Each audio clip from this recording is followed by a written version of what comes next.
అందరికీ నమస్కారం. ఈ రోజు మన ముఖ్య అతిథులు గౌరవనీయులు బాబు గారు వచ్చారు. యువతకి ఏదో హామీ ఇస్తున్నారు, అండగా ఉంటానని చెప్తున్నారు. ఆయనతో పాటు బ్రహ్మానందం గారు కూడా వచ్చారు. ఒక్కసారి ఆ విషయం ఏమిటో మనము తెలుసుకుందాం. మీరు మొదలు పెట్టండి బాబు గారు. నేను ఒకటే చెప్తున్నా, ఈ రాష్ట్రంలో యువతకు ఒకటే విజ్ఞప్తి చేస్తున్నా, మీకు నేను అండగా ఉంటా. ఉద్యోగాలు కల్పించే బాధ్యత నాది.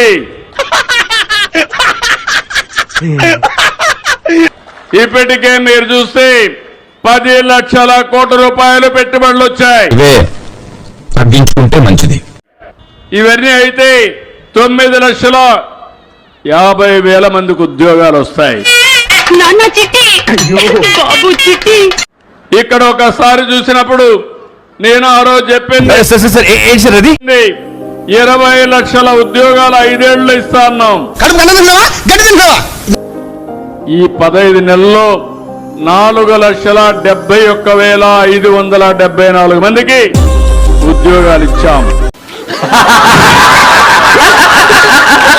బాబు గారు, మీరు ఈ నిత్యానందం అవుతున్నాడని మీ పట్టించుకోకండి. బ్రహ్మానందం నిత్యానందం గురించి మనకి తెలిసిందే కదా. మీరు 4,71,574 ఉద్యోగాలు ఏమి కర్మ బాబు గారు. మీరు అనుకున్నట్టుగా 4,71,5,740 ఉద్యోగాలు ఇచ్చారు బాబు గారు. మీకు తెలియకపోతే మీరు ఒక్కసారి లెక్కలు చూసుకోండి. మీరు లెక్కలలో చాలా దిట్ట కదా బాబు గారు. ఇకపోతే మీరు టెక్నాలజీలోనే కాకుండా దోశలు వంటలు చేయడంలో చాలా అద్భుతంగా చేస్తారని తెలిసింది. మీరు ఈ మధ్య 1వ తేదీన పెన్షన్ పుస్తకం సంఖ్య పెట్టుకుని హెలికాప్టర్ కి గిర్రా గిర్రా అని తిరిగేసి ఒక ఇంటికి వెళ్ళి దోశలు వేశారని తెలిసింది. నాకే కూడా ఒక దోశ వేసి పెట్టండి. మీ ఓవరాక్షనిక మొదలు పెట్టండి బాబు గారు. ఎగదీసావు కదరా. ఎన్టీఆర్ని చూశాను, ఏఎన్ఆర్ని చూశాను, అమితాబ్ని చూశాను, కమల్ని చూశాను, కానీ నీలాంటి నటుడిని చూడలేదు. అమ్మ బాబోయ్, వీడితో చాలా డేంజర్. పరాగ్గా ఉన్నావా, మనకు తెలియకుండా మన కిడ్నీ కోసి మనకే. నీకంటే నేను మెరుగు.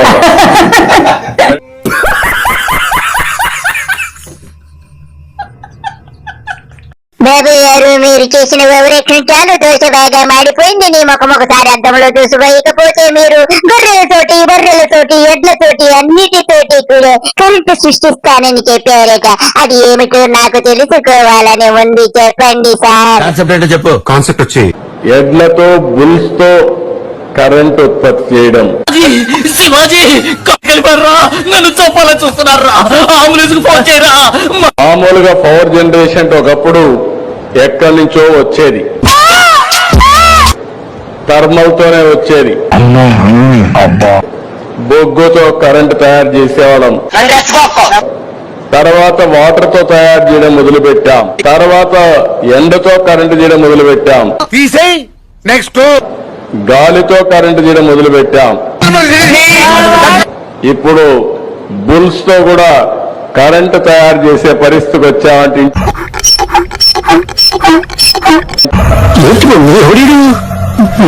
ఇంట్లో కూర్చొని ఇది best innovation in the world అని చెప్పి మరొకసారి మీ అందరికీ తెలియజేస్తున్నా.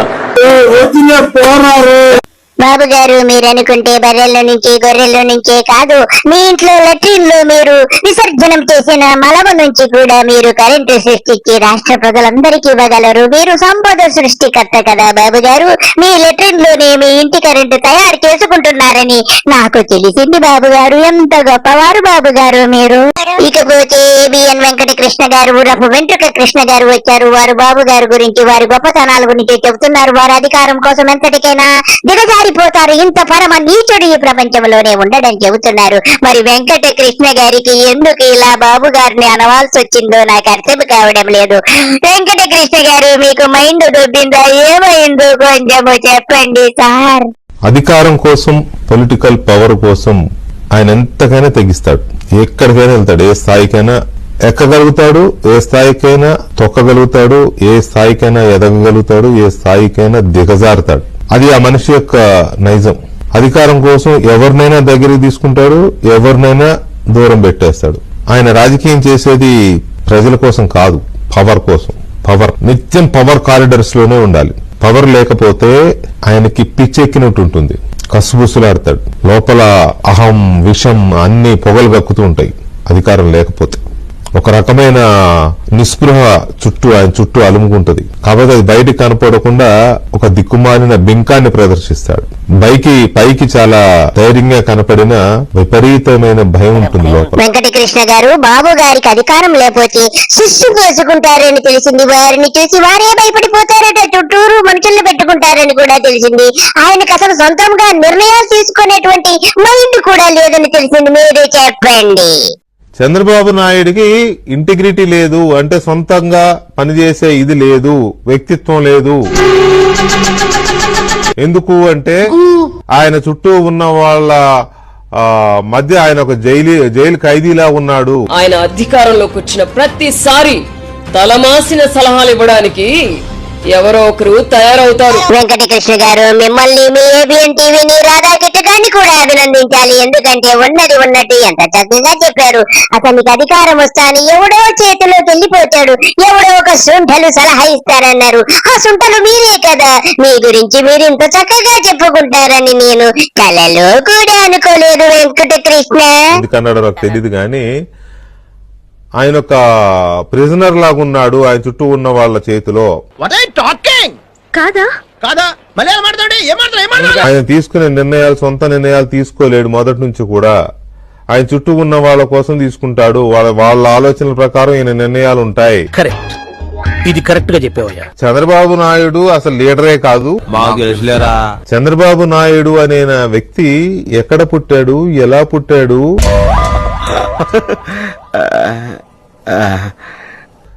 ఎలా పుట్టాడంటే ఐ మీన్ ఎలాంటి బ్యాక్ డ్రాప్ లో వచ్చాడు.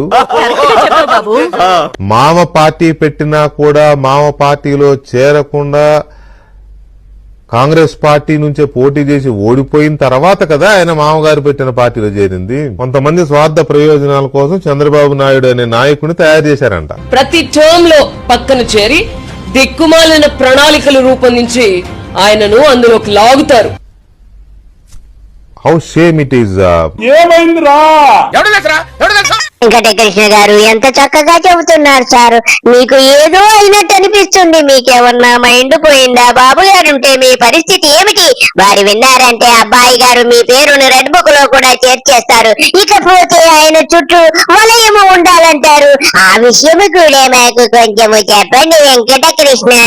తన చుట్టూ ఎప్పుడు 100 మంది కాపలా ఉండాలనుకుంటాడు. అధికారం లేకపోతే ఎవరిని నమ్మడు కూడా.